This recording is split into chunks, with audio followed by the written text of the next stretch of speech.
wayenokuphapha ngabo 11 ebusuku noma kuyoshawa 12 noma ngabo 12 avuka akhuluma into engingazazi nje akhuluma ilanguage engingayizwa ngingamuzwa nhlobo Hayibo. ukuthi uthini ngizama ukum-understanda ngingamtholi sometimes asukume nawe lapho akakhulumi nami abantu akhuluma nabo angibaboni ngazi uthi unengxoxo thizeni unengxoxo ayishoyo kodwa ukuthi uthini angimuzwa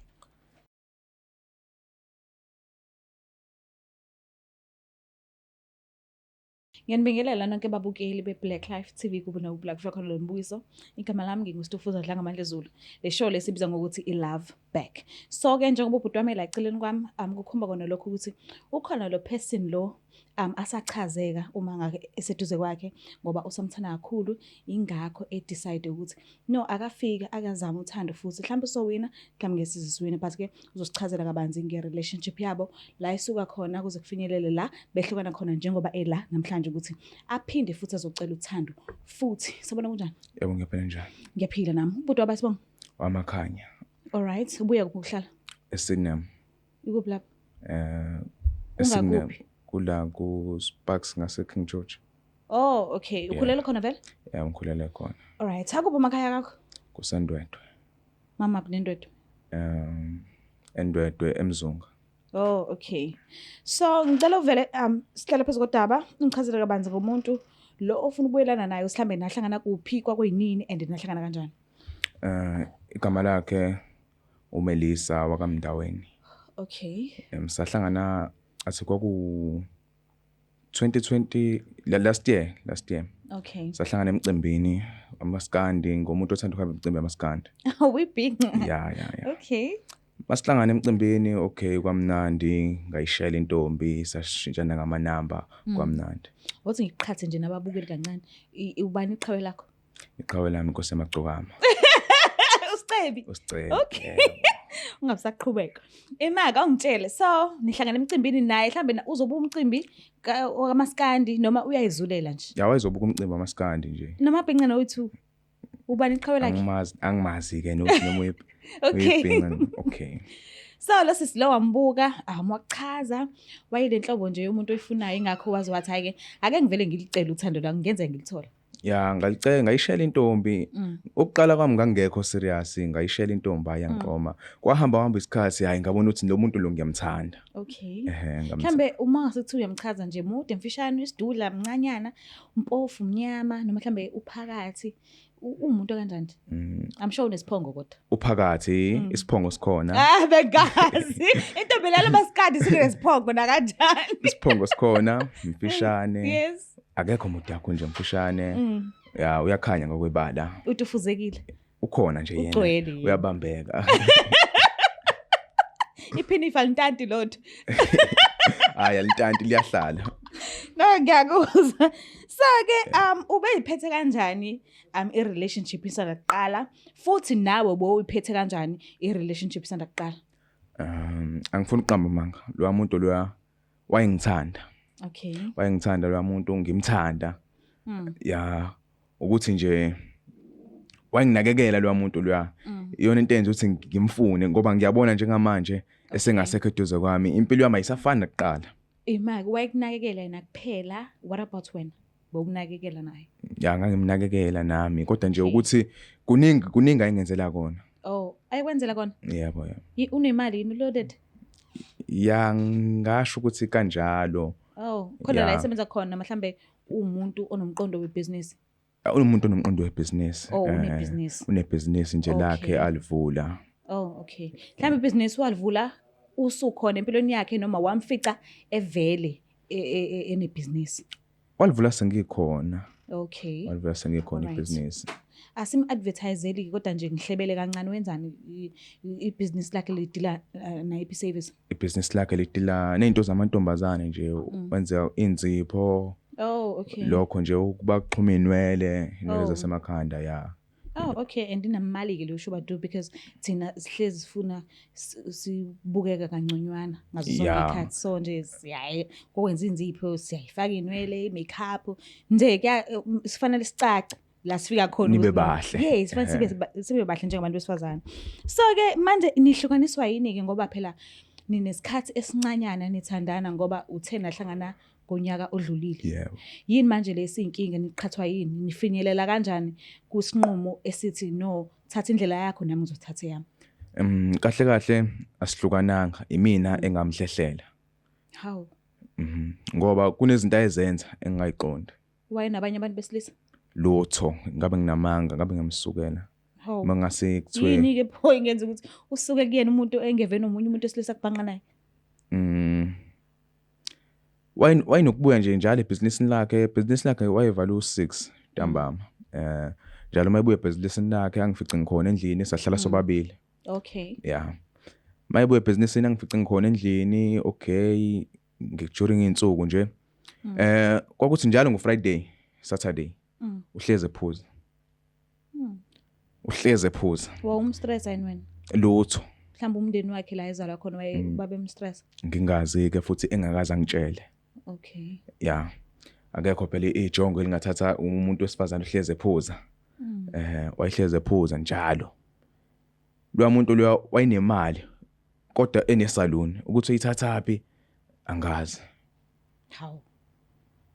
Angazi ngoba wayenemali edlula ongase kuthiwa uyayicabanga ukuthi ngasiyenziwe ibusiness lakhe. Yeah. Because serious? Yebo. Ngiyavuma ama-salon vele ayenza imali kodwa wena uqale ngazuthi vele ayenza imali but kwasekudlulele. Akwasekudlulele lokho ngoba wangithengela imoto. Oh, okay. Yeah, wangithengela imoto ngayifaka kwa-Uber. Okay. Yeah, wayehlezi nje ngangalambi lo muntu lo ngithandana naye. Ngangihlezi nje nginemali nami, wayenginikeza imali.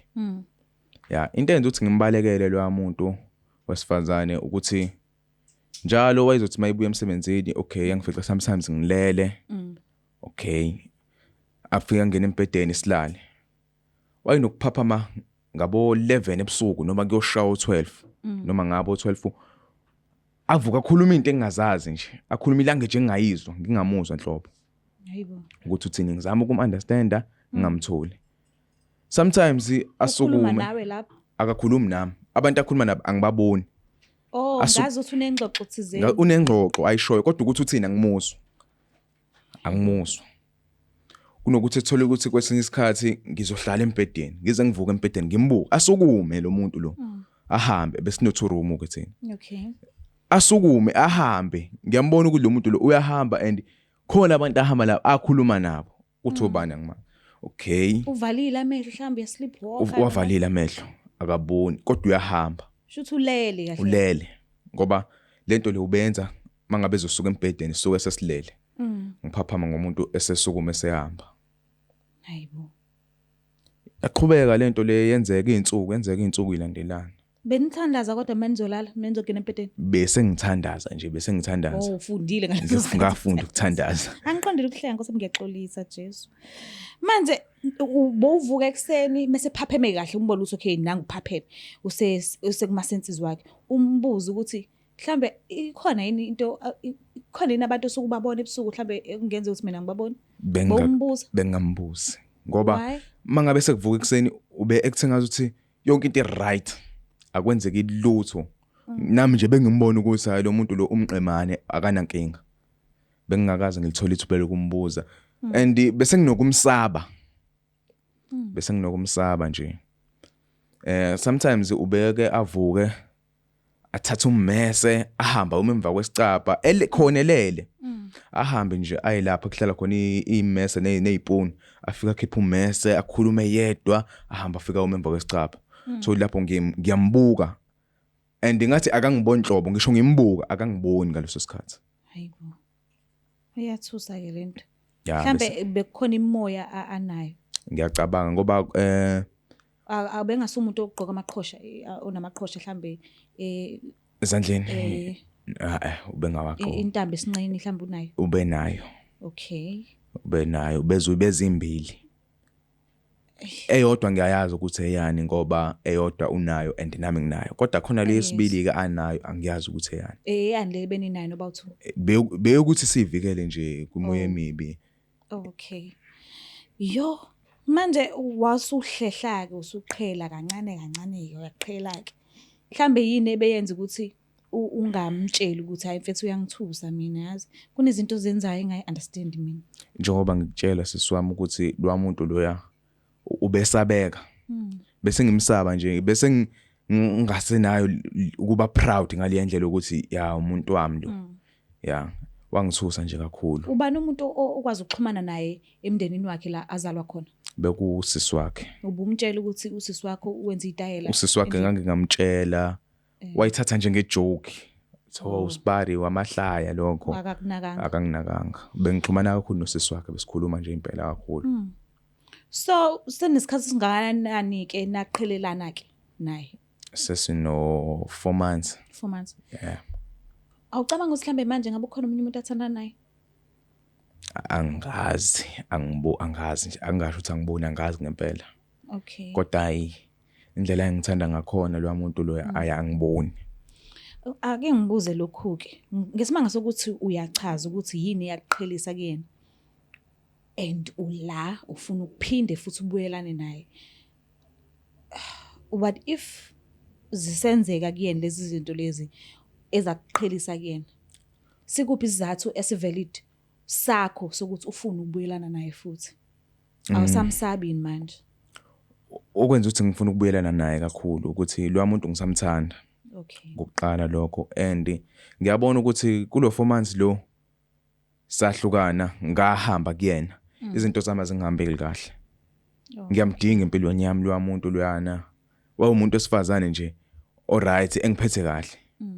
Ngiyacabanga ukuthi mhlambe manje lukhona usizo engingakwazi ukulithola mhlambe usesangakwazi ungitholela lona no njengabafundisi ukuthi sike sibonisane mhlambe ngibaxoxele ngalezi zinto abayayenza usisi lo. Okay. Angisho uthe wakuthengela imoto? Yebo wangithengela imoto. Wahambisana nayo noma isele kuwena? Imoto yasala ngakumina. Ibusiness lisaqhubha? Alisahambi kahle. Okay. Alisahambi kahle mhlambe nje beliphela usuku ama client nje engifikile nje ngiwatholile amaningi. Kodwa manje akusahambi kahle sengidonsa ngama client awu4 mhlambe osukwini. Yeah. Azikwanzima. So ke njengoba usinikizile inamba yakhe usisi simtholile and ukhona njengamanje la studio. So angazi noma wena ukuthi kulungele yini ukuthi ngimlande khona uzokhona ukukhulumisana naye ubuso nobuso ucele lokho zengakho. Ngiyacabanga ukuthi ngingazama ukukhuluma naye. Ngingazama ukumbheka enhlambeni zamehlo. Yebo sisi. Usilandelayo.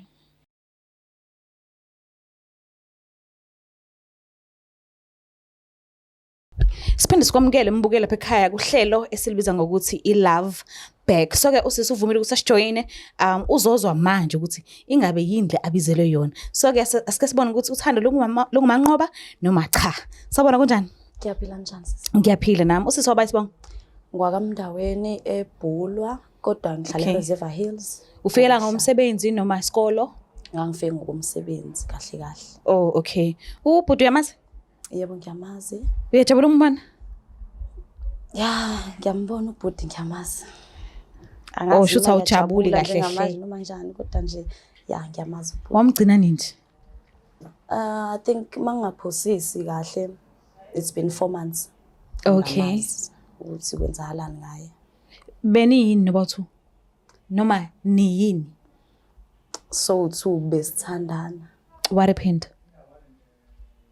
Angazi ukuthi kwenzakalani kahle kahle ngoba ngavele ngabona ubhuti esengasabuyi yabona nami ngavele ke izinto azihambi kahle kuningi okwashintsha nje empilweni so yena wahamba ngisamthanda. Oh okay mhlambe uke walandelela ubheka ukuthi kazi kwenzekeni manje?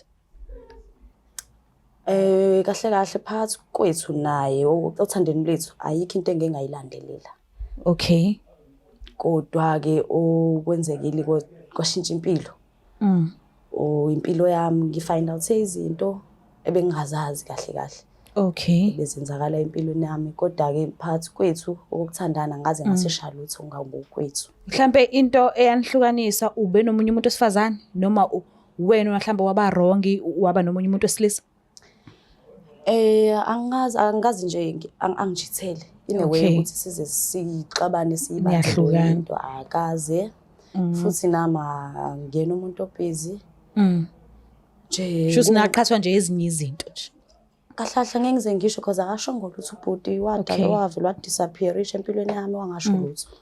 Akho message nje akho call yayishiya mhlambe akho sorry i-call akulandelela ngayo kufonela lutho nje nje asho lutho since ever nje hamba.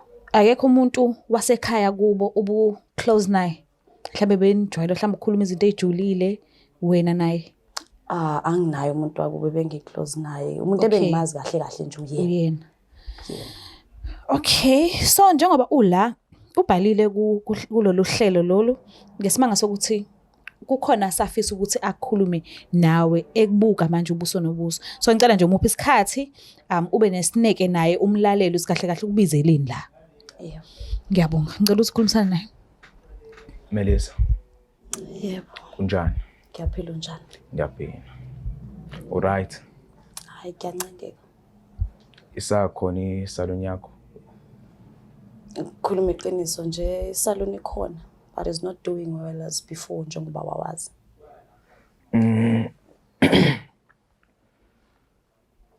Angivelanga ngahamba nje. Ngashongo. Angivelanga kunesizathu esenza ukuthi ngihambe. Kube ngathi ngiyanyamalala empilweni yakho. Kwenzakalani? Kodwa njengoba ngibhalele lolu hlelo ukuthi ngiyabona ukuthi impilo yami imile. And bakwazile ukuthi bangisize ngikuthole njengoba ukhona la.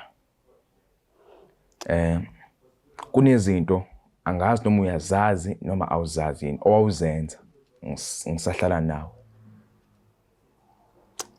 Weird nje owawuzenza ebusuku.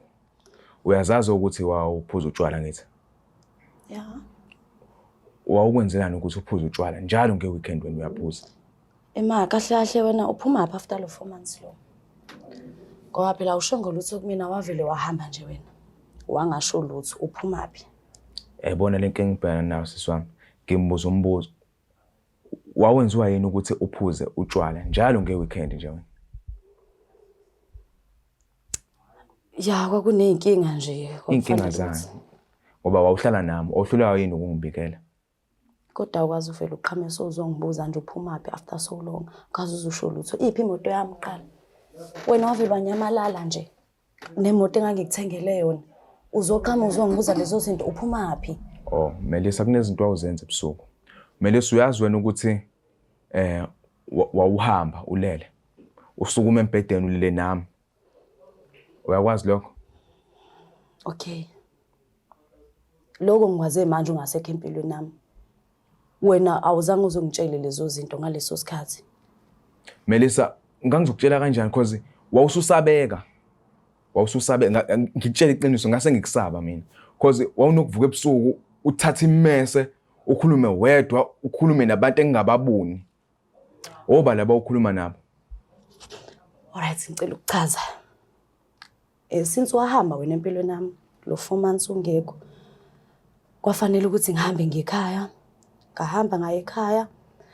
Mangifika ekhaya, okay, ekhaya lo ebengitshela ukuthi njalo ebusuku ngenza izinto engingajwayelekile, ngiyaphambana. So ekukhulumeni iqiniso mina ngangithathe into yokuphila.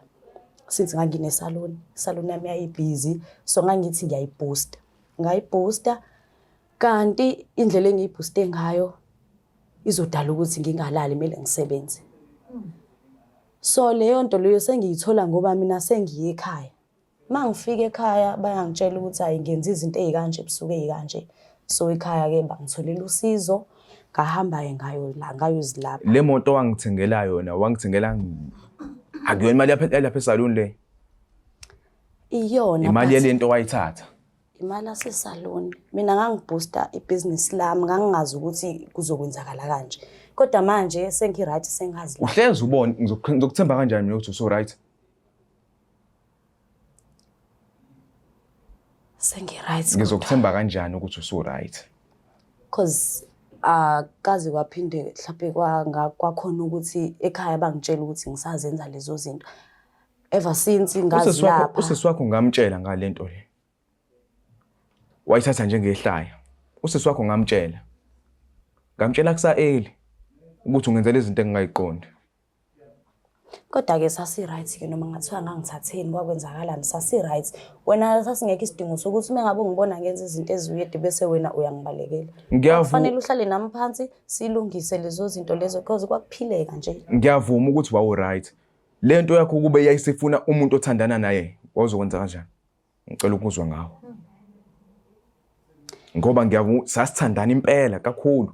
Ngangakaze ngakubamba ungifebele, awukaze wangibamba ngikufebela. Sasithanda ukube le nto yakho wayithatha yayisithi ifuna lo muntu othandana naye awuzomisa kanjani? Bengicela ukuthi ngoba asekho lapha kwenzekanga ngase Cha, musa phela ukuthi asekho lapha kumele kube khona isizathu sokuthi ngikuthembe. Ngiyazi ukuthi ngisakuthanda Melisa yeso. Ngisakuthanda nami impilo yami ayihambi kahle. Selo ngihambe eduze kwakho. Selo ngihambe eduze kwakho impilo yami ayingihambile kahle. Ngiyakuzwa Dumi. Uzomisa kanjani? Usamthanda futhi? Ngiyamthanda ngazi ngiye kumthanda. Emva kokuhamba kwakhe akaze zabe khona omunye umuntu obunaye. Angikaze ngize ngibe nomunye umuntu because wathi mehamba nginako sengifind out ukuthi nginenkinga kanje kwamele ukuthi ngilungise leyo nkinga yebo bengingakabi nayo umuntu. Ubenjani ukuphoxeka nje ekhaya sebebona ukuthi uphila ngaphansi kwasiphi isimo ebusuku kwenzakalani ngawe kwenzeke njani nje ngawe bakuthemba kangakanani kusuka manje? Kusuka ngaleso sikhathi kade bethola. Uma ngisho nje ngisho ukuthi abo ekhaya kunalokho nje ungathembakali nje manje ukuthi sengilaphekile ngumuntu stress banako ukusaba ukuthi mhlawumbe isakhona leyo nto uthi ngisangahalela igazi kodwa nje ukuthi ngathini kancane bazogcina bebona ukuthi ngilaphekile because nami ngangingazi because into yayiplantwe kumina emzimbeni so since singekho ke angikhumbula ukuthi kuzophinde kuqale phansi. Ngiyaxolisa ukuthi ngibuze ngezinto ezijulile but ngiyazifuna nje ukucheck. Mhlambe ngabe into wawuyigqoka wawunikezwe yona mhlambe njengentambo noma wawunezingcabo wawucatshiwe. Sasithini story ngokuthatha into yakho leyo kuphila? Ingcabo ngiyazi usazizelanga lokho lapha singiyacela nje ungichazele. Nganginazo ingcabo. Kodwa into engingasho ukuthi yayisebenza kakhulu intambo. Nganginentambo esinqeni yayikwazi ukuthi yabo yenze something uma ngabe ingireport-ele ngendlela yakhona yabo.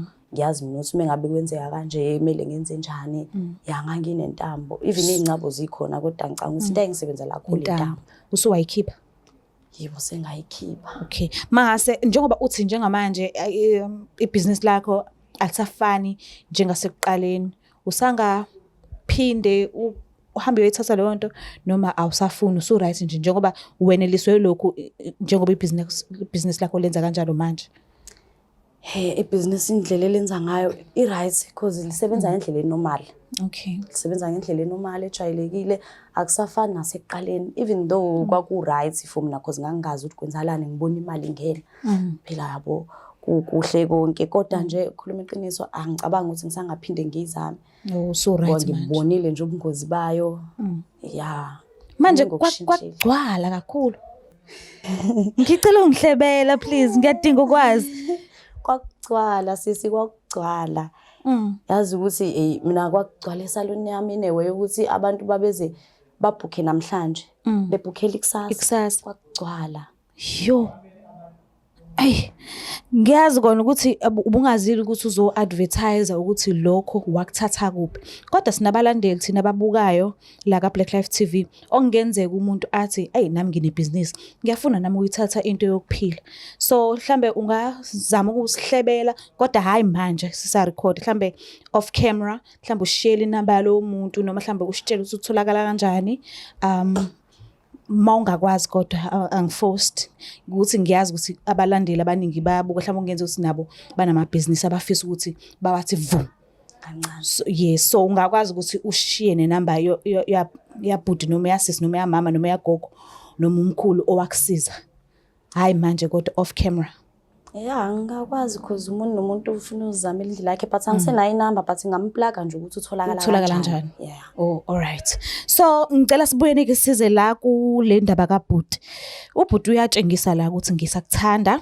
Ngibhalile kulolu hlelo ngesimanga sokuthi ngisakuthanda kakhulu. So lowo mfutho wakhe wokuthi acabange ukubhala kule show, acabange ukuthi akulethe la phambi kwethu, khona ama-camera lana, le ndaba izobukwa abantu bonke, even na umndeni wakho mhlawumbe kungenzeka ifinyelele kubona le video. So uzizwa kanjani? Ucabanga ukuthi fanele wenze njani ngobhuti? Niyabuyelana noma mhlawumbe usadinga isikhathi sokuthi ucabange? Uzizwa kanjani? Ufuna kwenzekeni wena njengamanje? Usafuna ukuba naye noma usafuna ukucabanga noma mhlambe awusazibhekile? Mina ngisangakujabulela ukuba naye empilweni because bekade kumnandi vele ukuba khona kwakhe empilweni yami. Okay. Ya, besingazi because bengingasazi nani isizathu sidala ukuthi ahambe, kodwa manje sengiyazi, sengilungisile. So awumsoli ngokuthi ahlehle? Wena into omsola ngayo ukuthi akashongo? Yes, ukuthi wayengazange azasho ukuthi kwenzeka izinto ezikanje, angimsoli ngakho. No, ngiya-understand. So kahle lolu culo lisahlangana futhi. Usazomnikeza isikhathi sakho, nibe ndawonye, nizama ukuhlanganisa uthando lwenu. Sizolungisa izinto nje kube right. Okay. Ngiyabonga. Mbuka lapha ekhaya, kubuye ngazi usilulu uculo liyahlangana. Today siwinile. Bayaphinda futhi bayabuyelana. Bayafuna futhi ukuphinde bakhe kabusha uthando lwabo. Bazame ukuthi babuyele kulezi ikhala lezi abasebeyivulile le gap nje ka 4 months. Bazozama ukuthi bayikhave, balungise. Okwethu ke ukuthi sibabhukhele i-picnic, baye kuyona bahlanganise indaba zothando lwabo. Enye into ejabulisayo, ngiyazi ukuthi bakhona ababukeli be Black Life TV okungenzeka ukuthi banamabhizinisi thizeni and bayadinga ukuthi bawaphakamise. Ngiyazi ukuthi nibonile ukuthi imvuzo ihamba kanjani, kodwa khona laba abahleze bethi hayi mina noma ngabe kuthiwa kwenzekani sengihlupheke kakhulu, lento lesisayithatha ngiyayifuna. So ke ngimcelile ukuthi ushilo wathi akanayo inamba yomuntu amsiza, but angasiphlaga ukuthi lo muntu lo singamthola kanjani. So ke ngiyacela menze nithola ithuba because ngiyazi ukuthi nine number ye-pharmacy ka Black Life TV, la khona nithola ama products osizo kakhulukazi abantu besifazane nabantu besilisa. So niyoxhumana nathi kuleyo number le eyase pharmacy. Ngiyacela ke ukuthi udinga usizo, ufocus khona, ubhalele khona, ufonele kuleyo number uzoyithola yonke into oyifunayo. Cela usingakhohlwa usubscribe, ulike, ushare. Mina ngithanda kakhulu. Bye.